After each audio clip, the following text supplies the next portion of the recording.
Jangan lupa subscribe, like, comment, and share.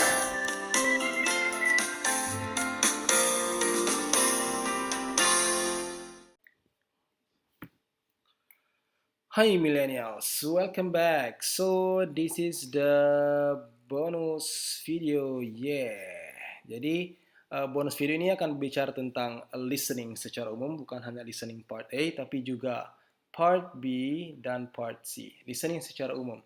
Dan video ini lahir dari pertanyaan banyak sekali orang di luar sana. Mr. Hendra, kenapa ketika saya listening saya tidak paham karena sepertinya apa yang saya sering ucapkan tidak sama dengan yang diucapkan oleh native speaker. Saya bilang stand up, listening native speaker justru bilang yang lain. Ya, itulah yang diistilahkan dengan connected speech. Jadi dalam listening ada yang kita istilahkan dengan connected speech atau ketersambungan antara suara-suara ya. Jadi dari satu suara dengan suara yang lain, biasanya native speaker akan menyambung, tidak terpisah. Sehingga bukan karena pembicaranya terlalu cepat sehingga kita tidak paham, bukan karena kata-katanya terlalu tinggi atau terlalu susah sehingga kita tidak paham, tapi karena adanya connected speech dan kita tidak terbiasa dengan connected speech. Seperti stand up. Mereka tidak bilang stand up, mereka akan bilang stand up. Oke, mungkin seperti kata look up, mereka tidak bilang I looked up the sky, tapi I looked up. I looked up the sky and it was so cloudy. Okay? Atau misalnya seperti kata walked in. Okay, bukan walked in, tapi native speaker would say walked in. I walked in the class and I was surprised, misalnya ya. Atau is he busy, misalnya. Kalau kita mungkin akan mengatakan is he busy, tapi orang native speaker would say is he busy? Is he busy? Okay. Jadi di-connect, disambung-sambung antara satu suara, satu kata dan kata yang lain sehingga kalau kita tidak terbiasa akan kewalahan memahaminya. Contoh lain misalnya some of, ya. Native speaker will not say some of, tapi they would say some of my teachers, some of the books, some of, bukan some of. So, teman-teman sekalian, you need to anticipate and be familiar with the connected speech. Ini penting sekali. Kalau kalian terbiasa dengan connected speech, bisa dikatakan listening kalian sudah beres ya, sudah. Oke. Tapi jangan khawatir, saya ada bantuan di sini. Ada sebuah web yang bernama Youglish. Mungkin kalian sudah familiar atau mungkin belum pernah. Youglish ini pada dasarnya sama dengan YouTube ya. Semua video yang ada di YouTube juga ada di Youglish.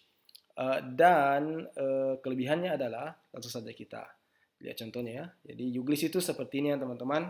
You just need to type in youglish.com ya, jadi youglish.com dan kalian bisa pilih di sini mau pakai semua penyebutan, mau pakai US saja, UK atau Australia. Kita pakai US ya karena kita belajar TOEFL, maka kita pakai US. Kita masukkan seperti kata stand up ya. Di sini sudah ada stand up. Dan kita akan muncul sampai ini ada 366 kata. Ini kita pakai US. Ada 1.000 lebih, ada 11.000 lebih kata video yang mengandung kata stand up dalam bahasa Inggris menggunakan US accent. Dan kita putar satu persatu ya. Misalnya ini. So I don't stand up and say, don't ever give up. Ya, dia tidak bilang stand up tapi stand up. I stand up. Kita lihat video berikutnya. Kita klik ini. Muncullah video berikutnya. The agency decided to stand up and call for change. Ya, stand up. Oke, kita lihat video berikutnya. It's important for us to at least stand up for those values. Stand up, oke. Coba kita uji kata lain seperti tadi, walked in. Bagaimana orang Amerika mengucapkan kata walked in? Let's see. Walked in. It's funny because I noticed you when you first walked in, and I thought to myself, that is the kind of woman who will. Tadi kita walked in, okay? Executive, not when the field producer walked in, little titan of a guy walked in, okay? Walked in. Mereka sambung. And even if there was a big story that was still breaking, that was still, someone was at the podium in the briefing room at the White House, you were not allowed to talk about it because there is no talking about the show in the green room. She was very superstitious about that. And I think part of it, too, was I always think of the green room here as it was fun to be in the green room here. It was a good place to like catch up. Yes, we gossip sometimes in there. Gwen would talk Dia about diucapkan catch-up, ya. her life off camera. It was, you could see her warmth, and one of the things I mean, I remember the first time I did this show. I Ya, dia remember katakan one of the things, bukan one of the things, tapi one of the things. Jadi orang-orang Barat cenderung menyambung semua kata-kata, suara-suara yang ada di dalam kata-kata tertentu. Seperti misalnya looked up, kita coba looked up. Yep. Ada berapa video yang mengandung kata looked up? Ternyata ada 3.000 lebih video, ya. Books, but like I've looked up so many sailing So, terms, and I that's looked up. Okay, dia katakan looked up. He looked up at me and he said, He looked up. Everybody looked up and said, "Thank God." Everybody looked up. Jadi teman-teman, kita tidak bisa, tentu saja tidak bisa menguji semua kata-kata, akan sangat memakan banyak sekali waktu. Jadi teman-teman bisa uji coba sendiri youglish.com.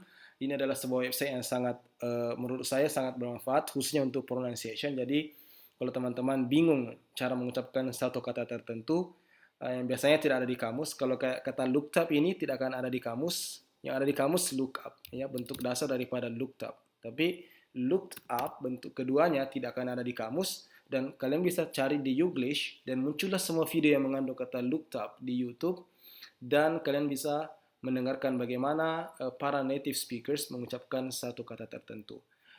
Dan kalian juga membiasakan diri, ya, mendengarkan mereka bagaimana tendensi, ya. So there are some tendencies the native speakers prefer to connect, that the native speakers prefer to connect between one sound and another. Oke, teman-teman sekalian, I hope this bonus video is enough. Jadi kalian, kuncinya adalah connected speech supaya kalian terbiasa. Kalian banyak-banyak mendengarkan audio podcast atau video TED Talk, ya. Kalau kalian tidak familiar dengan TED Talk, kalian bisa coba TED, ya, TED Talk. Ini juga bagus sekali didengar. Di samping kalian mendapatkan wawasan baru, juga membiasakan diri dengan accent American English, dan tentu saja tadi dengan connected speech itu sendiri. Jadi semakin familiar, semakin gampang kalian nantinya mengerjakan soal-soal TOEFL listening. Okay, so thank you so much for watching You Millennial Academy. You can learn anytime, anywhere. Mr. Hendra, out.